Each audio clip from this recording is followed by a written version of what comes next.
The Sanders Financial, where we talk money matters because money matters.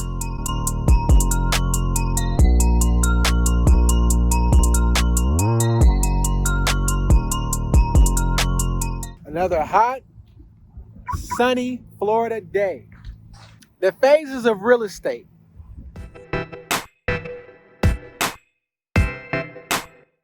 When you're building a house, new construction, here you see a raw lot. You have the curb and you have stakes. The stakes divide the property line from someone else's property line based off the stakes. Probably the one here in the middle. Each lot will have a lot number associated with it. Here is one of the best track builders, and I can create a video and I will educate you on the difference between custom home builder, semi-custom track builder. So this is a track builder, a well-known track builder. This is lot 171. This marker divides the two. That's a utility that's in between, but this is a raw lot. So this is phase one. Once you pay your deposit down, you have a deposit on this specific lot.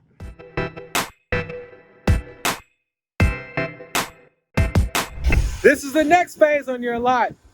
It's when they start to grade. Grading is when you smooth out the dirt to try to make things flat. The grading occurs. And after they grade, they put what you call form boards. The form boards are designed for concrete to be poured in. Let me show you. This is what grading looks like. Things are getting flat, flatter surface. You grade the property.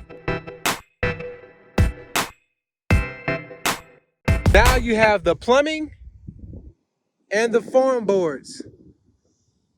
So they've graded it down flat. Now the form boards are shown here on the edges of the perimeter.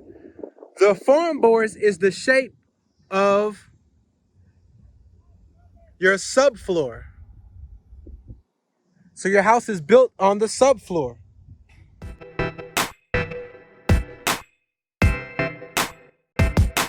They put the plumbing in before they pour that concrete. This is so your city, your municipality can inspect to make sure all the plumbing lines are ran correctly. So it stays like this until the city can come inspect and give you a thumbs up that it was done correctly. When that happens, then they can pour concrete.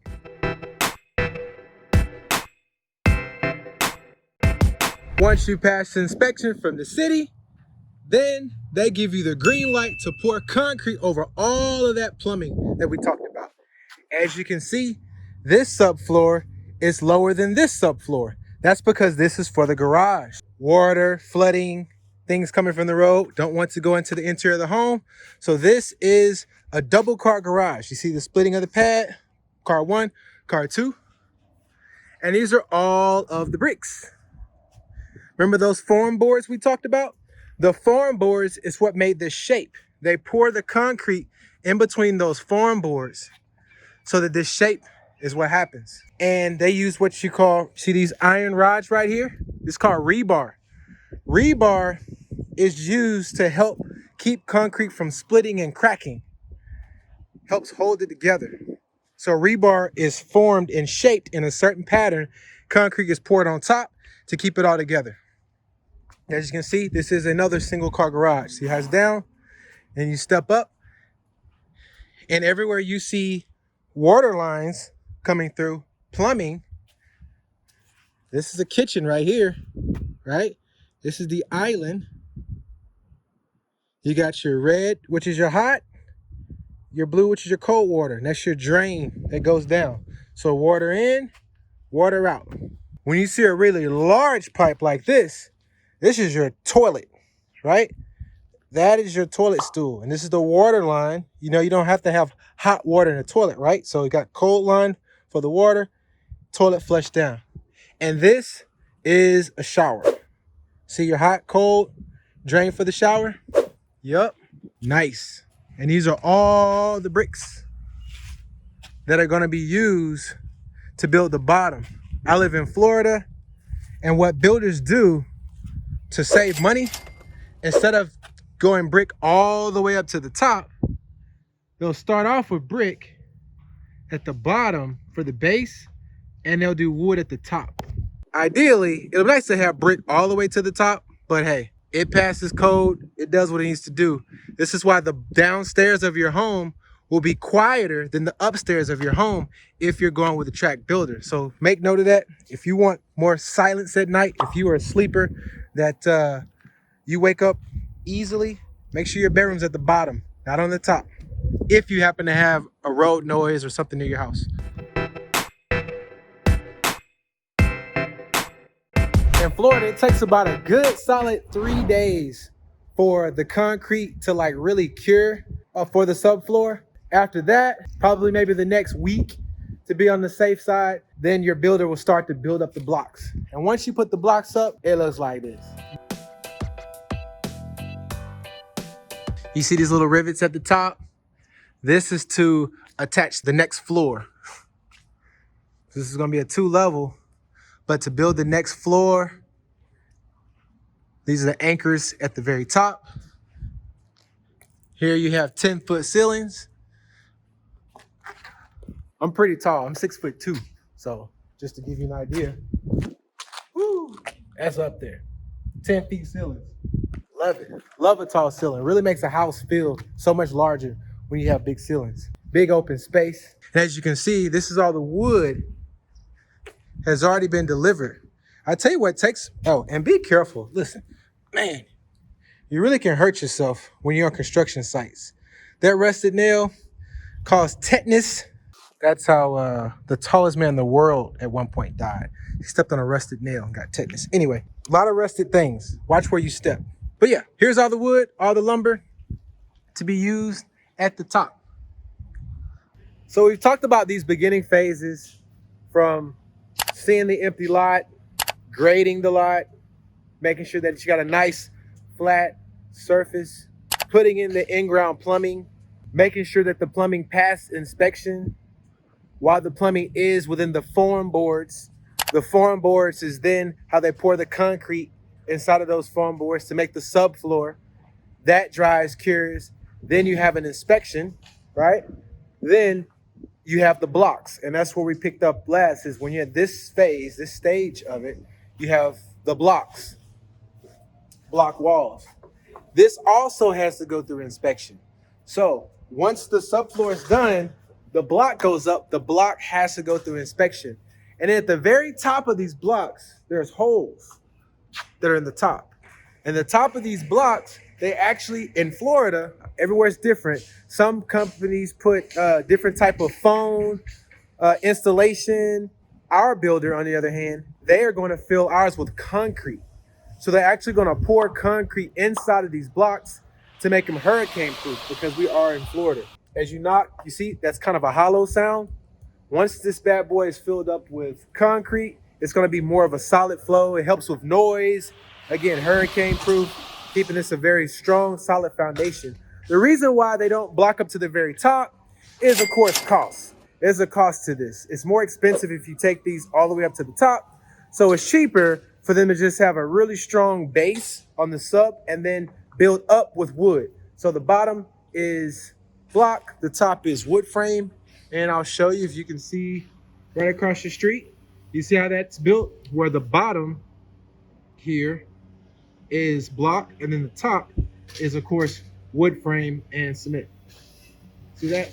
Same thing. If you can get your top and bottom block, you're doing great. You can find someone to do that. Now, another part of construction, something that takes a long time, is to get truss in. It takes a long time for truss companies, the engineers, to get the truss in for your roof. But this builder is wise, because they're very proactive and the truss are already here. So there will not be a delay in construction due to truss, because we have those truss, those A-frames, they're all stacked up. This is going to be for the subfloor, for the second level, make your floor solid. You can tell with the plumbing the difference in the piping from the size of the holes. You know, drains are going to be bigger holes going down. Your smallers are going to be in your hot and your cold. Also, they have graded the yard a little bit more post-construction for water runoff. It's important there's a slight grading down between both homes. As you can see, this is where the water builds up. This is where it's going to be pretty mucky over time. even with grass. So they have to make sure they have proper drainage that goes through here so water doesn't just stay, but it needs to actually run off. So if the property line stops here, they are going to deal with water problems, not this home. This home will have a larger side yard.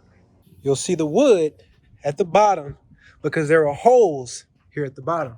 So the concrete was poured at the top and concrete could come out of the holes that was at the bottom. So this is how they covered up the holes where the concrete came through. The reason why they put the holes so they can make sure that the concrete made it to the bottom. Here's a prime example. As you see, the concrete was poured inside. The concrete came out the bottom, so they know that this was full. The wood has now been taken off while all of that dries. That's the process.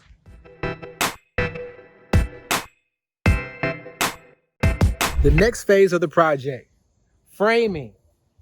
So all those inspections that we spoke about have already been taken care of. Remember in Florida, this specific builder, he puts concrete inside the walls, which is down here, which makes it hurricane proof. Now, check this out. Now you see the framing. This is the framing process. You see these are just reinforcements here. Keeps the walls from falling down as they use these metal brackets to attach different areas. Notice that the subfloor of the second level, how you have diagonal slats in, that's just to make things a lot stronger. This is the framing process. Once all the framing is completed on the bottom level, then they'll put plywood on top and we'll segue to the second level. After all framing is done, time for another inspection. Also, if you notice, these fairing strips, a lot of people use these to make featured walls, but fairing strips are nailed into this concrete block so that the drywall can lay on top and the drywall can be hung on the fairing strips. As opposed to you trying to take screws through drywall to go into this concrete, it actually hangs right here on the fairing strips on the exterior walls. And having the space in between allows for electrical wires. So you can run electrical wires at the bottom without any damage to the wires.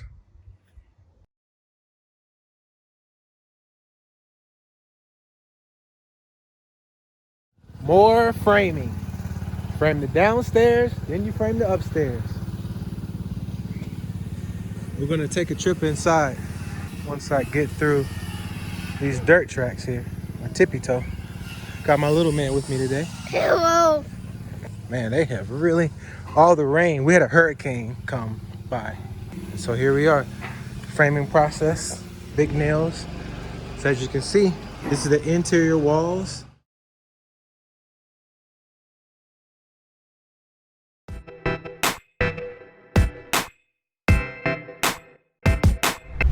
Framing the interior walls. Now they put the floor on the second level. See how the plywood lays across the top, tracks there. And because these beams are the way that they are, it definitely allows for stability without the need to have a center beam for support. You gotta be very careful where you step so that you do not step on a nail. That would not feel good. See, the plumbing is there, everything original. Fairing strips on the wall to hang drywall. These chalk lines, again, outline where the interior walls are going to be. Shows the storage underneath the stairs. Now we go upstairs. Super careful. No handrails. Maybe you stay right here. Okay. Don't come up here just yet. Why? Because I'm not going up there. And we're starting on the next level. And we're working on putting the truss on the roof.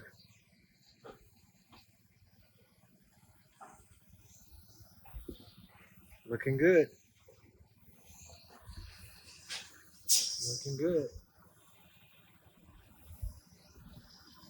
Here we go. Yet another exciting day in Florida to build homes. We've taken you through all the different phases so far. Now look at what we've done. We have accomplished a lot. The framers have finished the interior framing for the first level of this home. As you can see, we have the walls, they are framed in. We have plywood that has been applied to the trusses over the 2-car garage. We have plywood that has been applied to the trusses of the roof over the 1-car garage.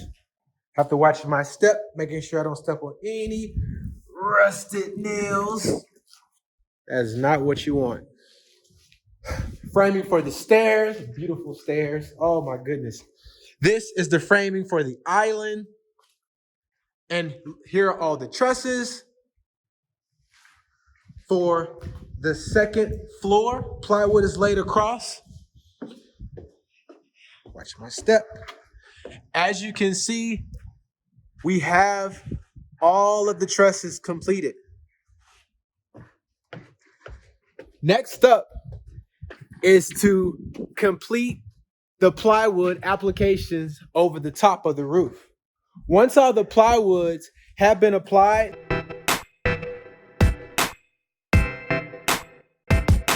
to this 2nd level, which is the top level, what's going to happen is there needs to be an inspection. All of the clamps and the tie downs, once the plywood is there, it's called sheathing. So we have to call in for a sheathing inspection. After we pass the sheathing inspection, then there will be a water barrier membrane that is applied on the plywood to make sure that moisture does not enter and make the plywood, mold the plywood, dry rot the plywood. There's a lot of things that can happen if the plywood were to get rained on. So there is a water barrier membrane, and that process is called a dry-in, okay? So the dry-in happens after the sheathing inspection. Sheathing inspection happens after all of the trusses and the tie downs are inspected. We had a big hurricane come, so a lot of this was saturated in mud. Hopefully this is, it'll dry out. It will. Okay. New levels. Framing in interior walls. This still has more interior walls that need to be built out on this level. So far, that is the first interior wall because this is going to separate room, of course, and we will continue to frame out more walls and then, of course, leave one large open space. But man, this is looking great. Look at this view. Imagine just standing out the window, looking at the sky, the beautiful Florida sky. This is Ladarius from the Sanders Financial, where we talk money matters because money matters. Stocks, real estate, business, you name it. We talk about it. Not to mention the Sanders properties. Allow me to show you an example of what tie downs and what clamps could look like up close. See how this is pliable? Bend over, tack it down. If you look on the top of a roof, the adjoining clips here, they're nailing into the truss like studs. When you pictures and photos, they talk about making sure you hang something in the stud. What they're talking about are the little wooden beams in between the walls where drywall is hung. You lay drywall against the studs and you send nails down the studs. So if I'm hanging a picture, it's a heavy picture or anything heavy, I use a stud finder and it beeps, beep, beep, beep, beep, beep, beep, beep. It tells me through echo sound, it tells you where the studs are. Identify the stud, you want to screw a nail, hang a TV or something into the stud. Because if you find it into the stud, this is strong, this is wood. If you hang it into the drywall could rip, could fall down because the drywall is not as durable and strong as your studs. So you want to get into the stud, use a stud finder that beeps, tells you where that is. Door frames, these are double because you're going to have a door swinging in and out that we saw downstairs when you look up. The chalk line, red chalk line, This is so that the framers know where the walls are supposed to be. They lay the boards on the chalk lines to subdivide the room.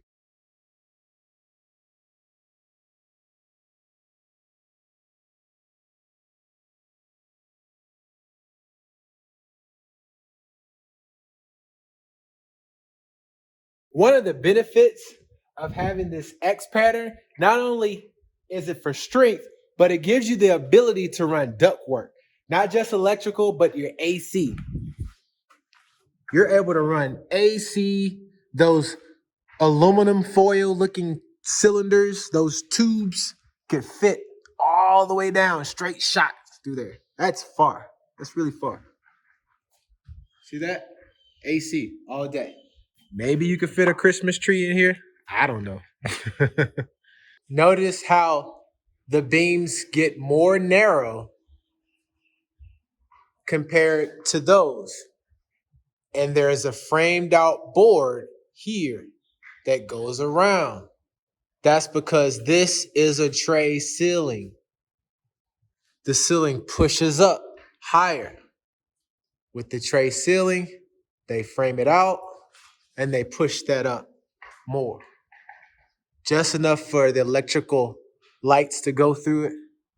Not sure if ductwork will be able to fit there. It'd be pretty narrow to do so. But definitely you can run ducts around this area. Same thing here in the master bedroom. The framing around. This is for the tray ceiling.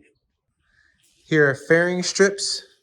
We spoke about this in the fairing strips.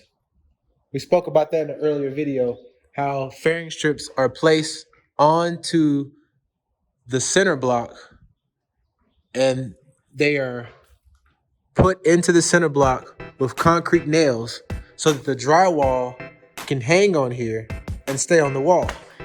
And there's gaps because you can run electrical wiring through the fairing strips in between the fairing strips and the drywood. Oh, we got some ants. As long as they're not termites, we'll take ants all day. Thanks again for watching The Sanders Financial, where we talk money matters because money matters.